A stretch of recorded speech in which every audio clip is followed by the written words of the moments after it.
come to the closing ceremony of the 54th Annual General Meeting of the Caribbean Development Bank. I now call on the President, Dr. Hyginus Jane Leon, to deliver some remarks.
Sorry, do I need to start again?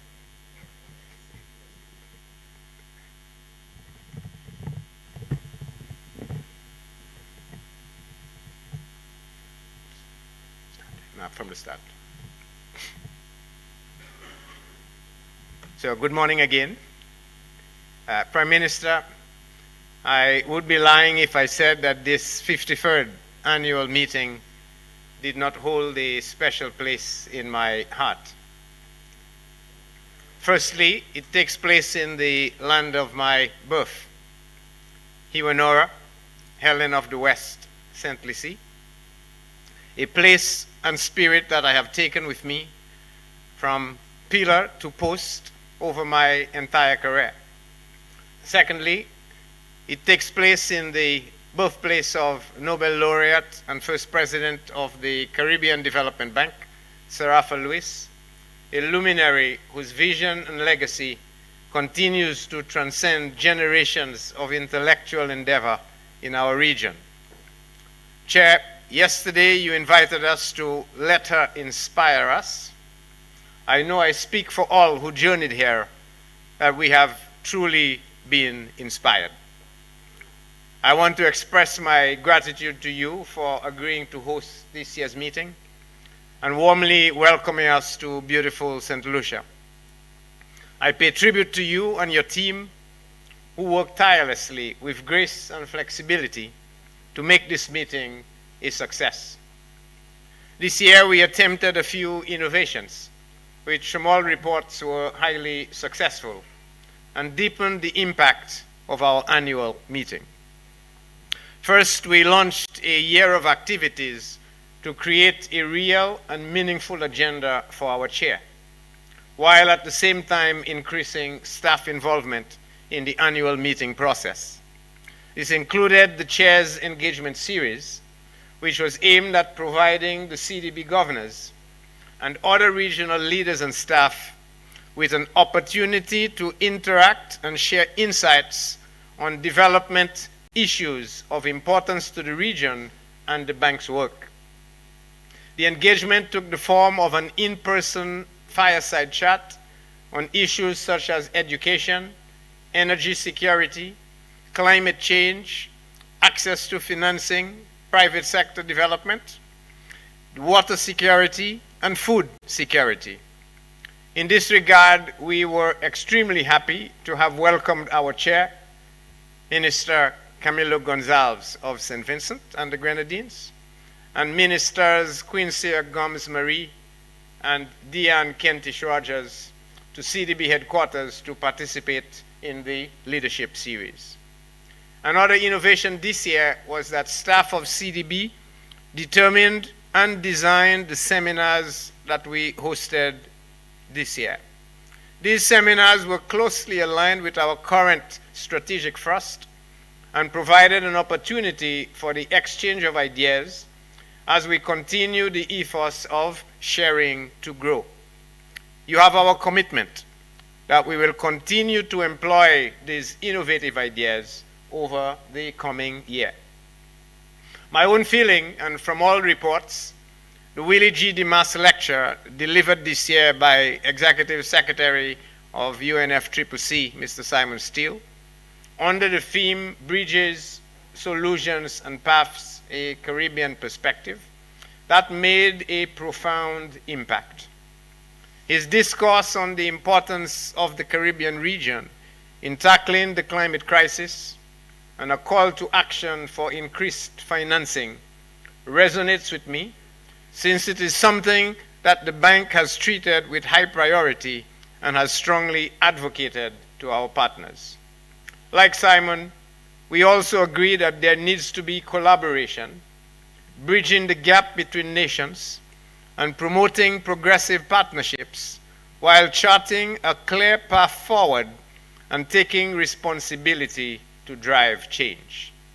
As Simon posited, the Caribbean is the region that can make the difference now, in this time of consequence.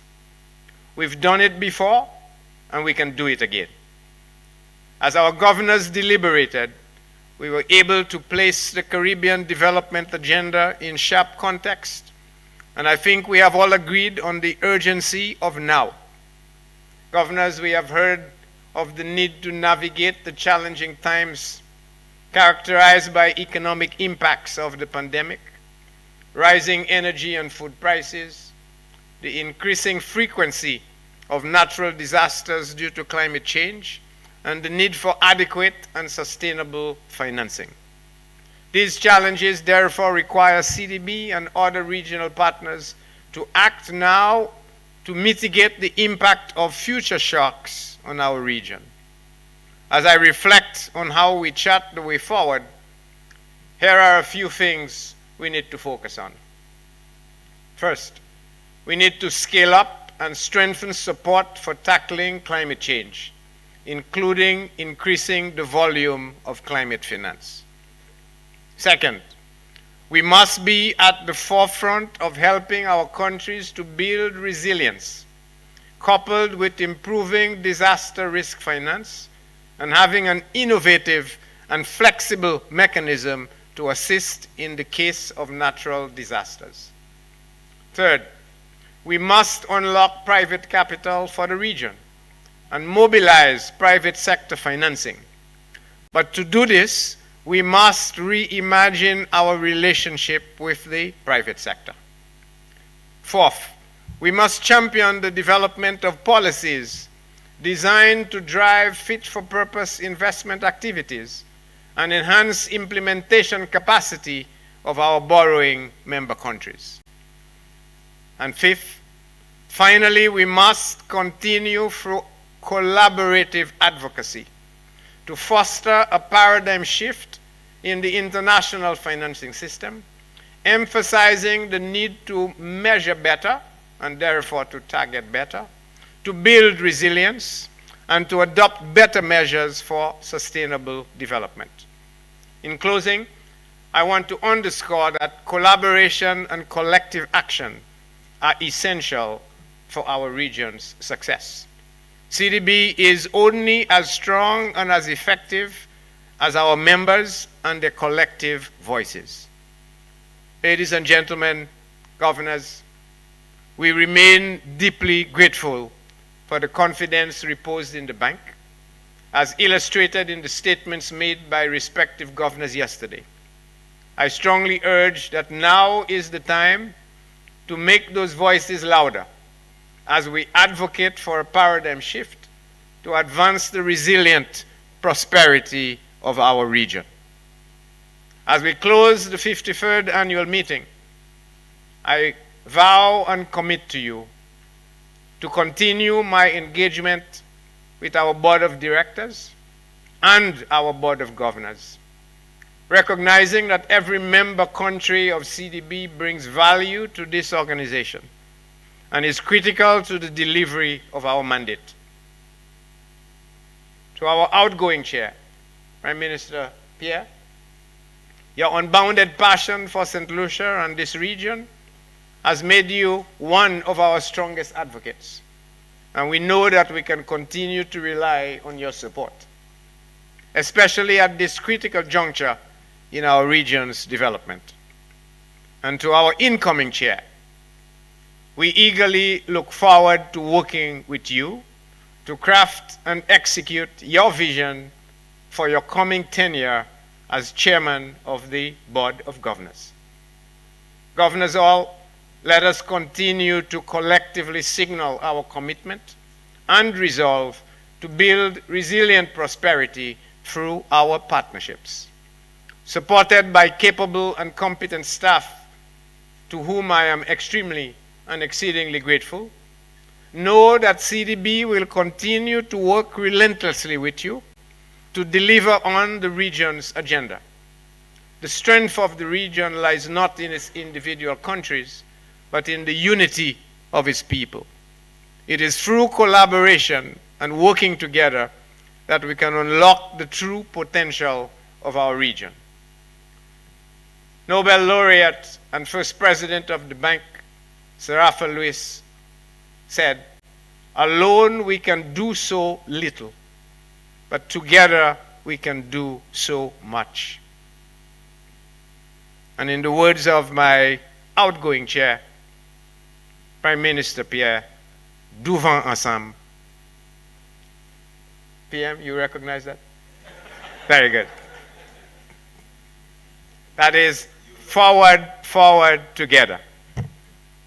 So, in closing, to those traveling over the next few days, I wish you safe voyage to your destinations. To those who live and work and love in St. Lucia, the bank is indebted to you for your kind hospitality over those last few days. And rest assured that your son stands here proud and know that his heart is full. Thank you.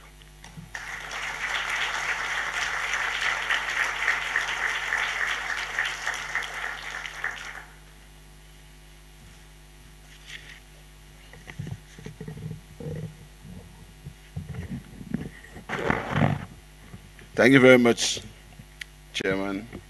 And between yesterday and today, your patois has improved.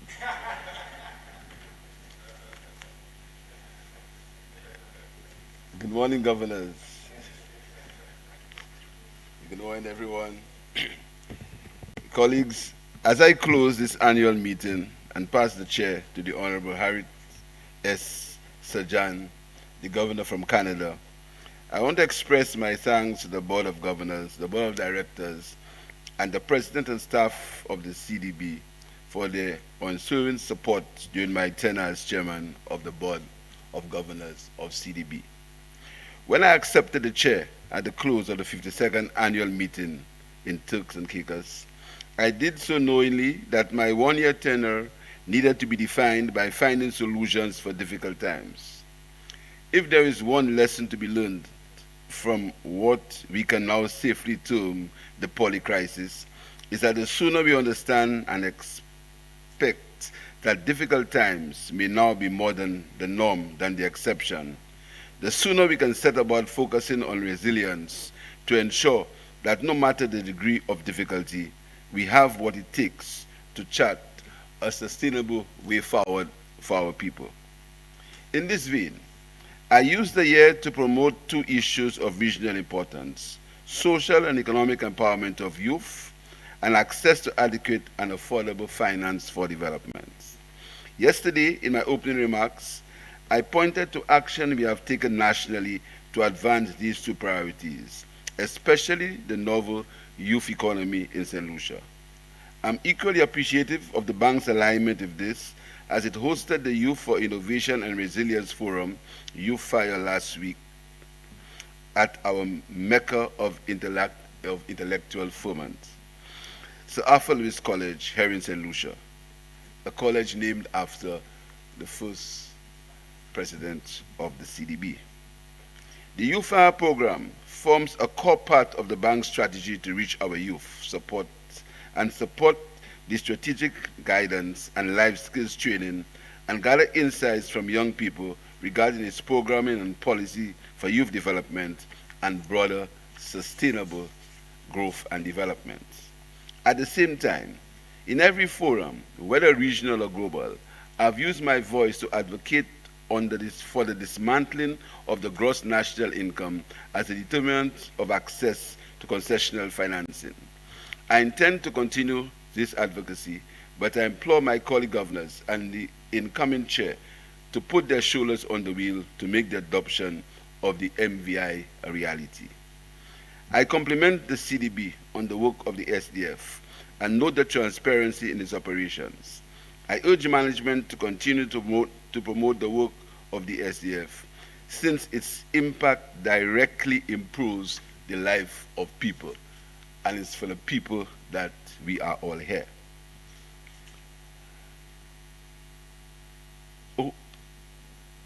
Over the last 2 days, we've had the opportunity to reflect soberly on the development agenda of the region and the seemingly unsurmountable hurdles we face. I want to stress the urgency of now. We cannot wait till the stars are perfectly aligned. We must do what we can while we can. To Minister Sajan, I pledge my support as you now take up the mantle to navigate the bank through the next year. I stand ready to assist and to partner, and I wish you every success in the coming year. And colleagues, I want to thank you, the governors, and I want to thank the staff of the CDB for the support during the year. It was a pleasure working with you, and I look forward to continue to work with the CDB and everyone who is trying their best to progress our region, to improve the lives of the people of our country. I thank you.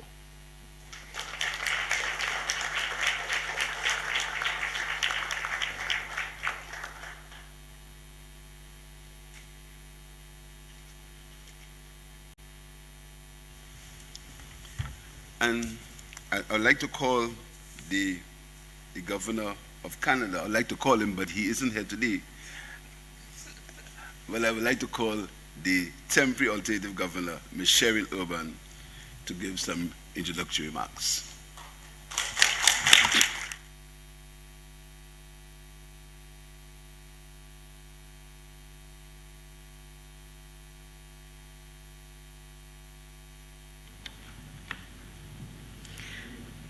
Thank you very much. Thank you, President Leon. Thank you, Prime Minister.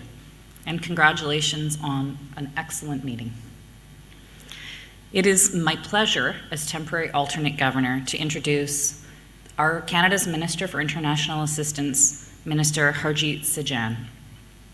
He is a passionate advocate for a feminist international assistance policy, and he's always looking for ways to effectively advance development outcomes. The Caribbean Development Bank is a critical partner for Canada in achieving these development outcomes in the Caribbean.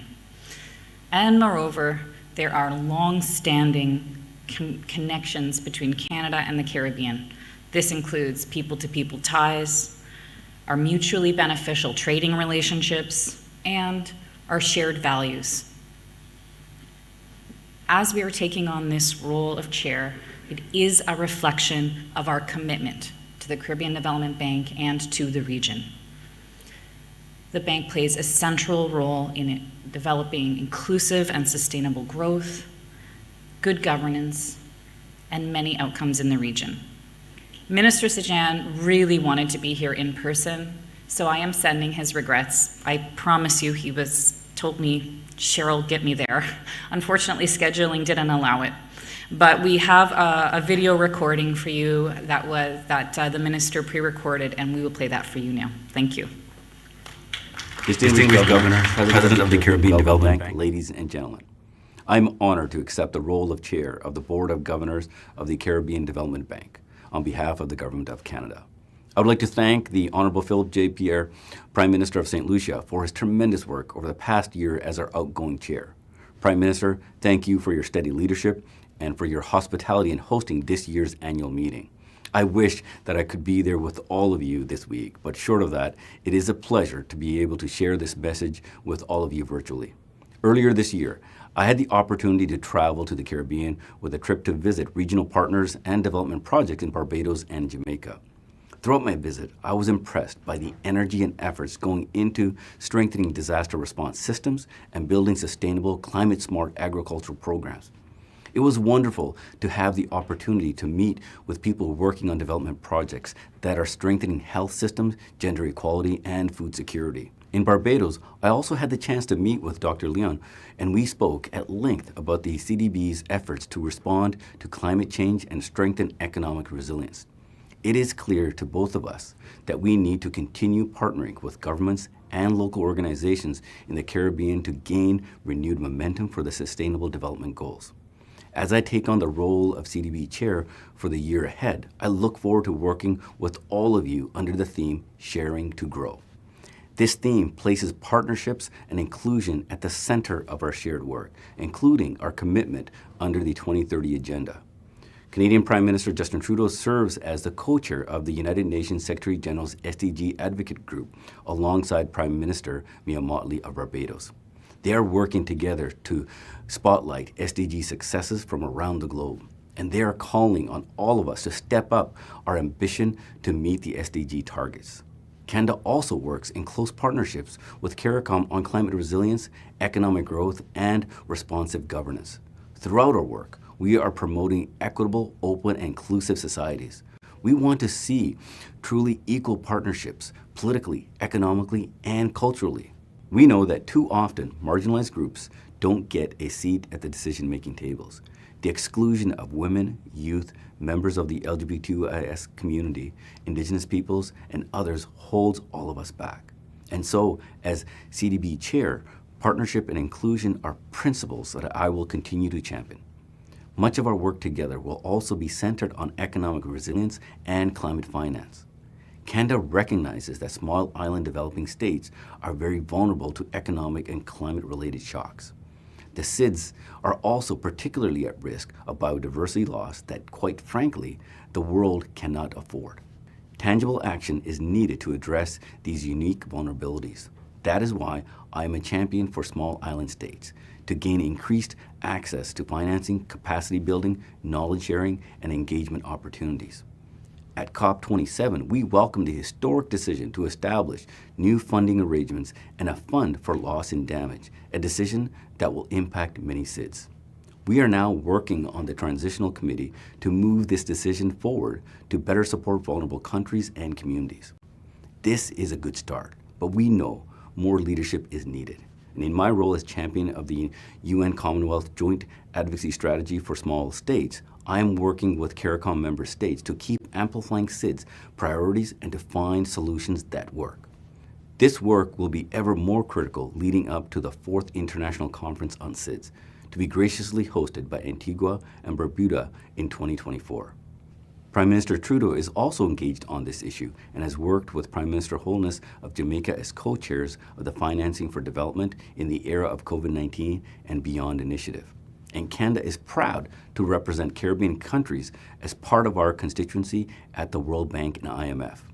In the coming days, the international community will gather in Paris for the Summit for a New Global Financing Pact. This summit will bring together agendas on climate, development, and debt, because as we know, these issues are all intrinsically linked.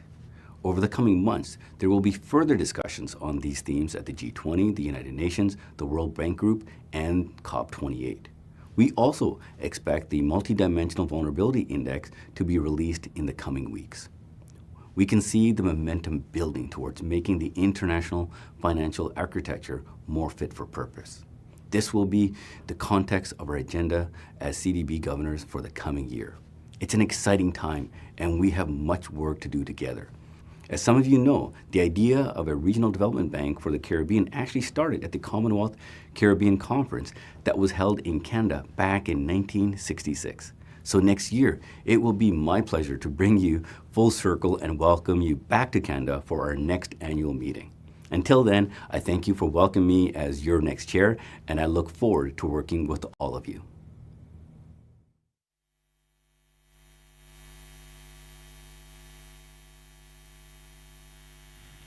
The bank expresses its thanks to the incoming chair, and I would now like to invite the existing chair and the incoming chair down to the floor for our formal handover.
Thank you very much.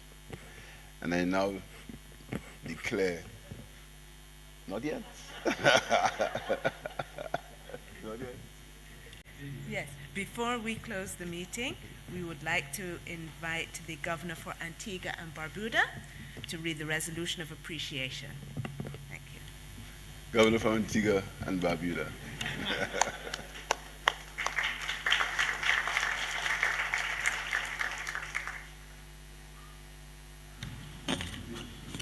Good morning. Thank you, Chair. President Leon, governors, ladies and gentlemen. Let me start by saying that unfortunately, Prime Minister Brown could not make it to the meeting this year, but on his behalf, I extend heartfelt congratulations to the government and people of St. Lucia, President and staff of the bank, on a well-executed 53rd annual governors meeting and for the successful execution of all the events. And it is my pleasure to present the resolution of appreciation. The Board of Governors resolves to express its gratitude and appreciation to the chairperson, the Governor for St. Lucia, for hosting the 53rd 2023 annual meeting, which was held in St. Lucia during the period June 19th to 21st, 2023. Thank you.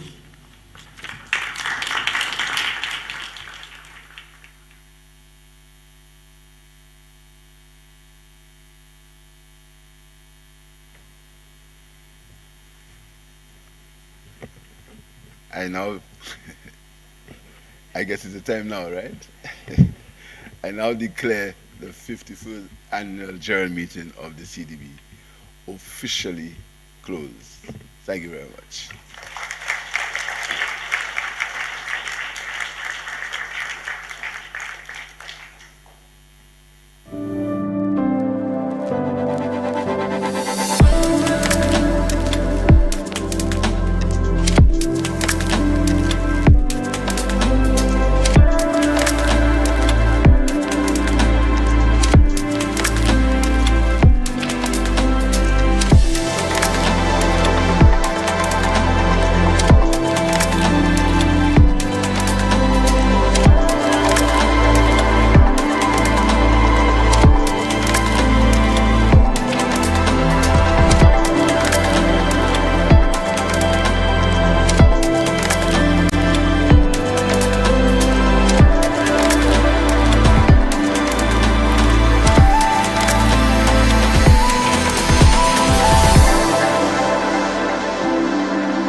you.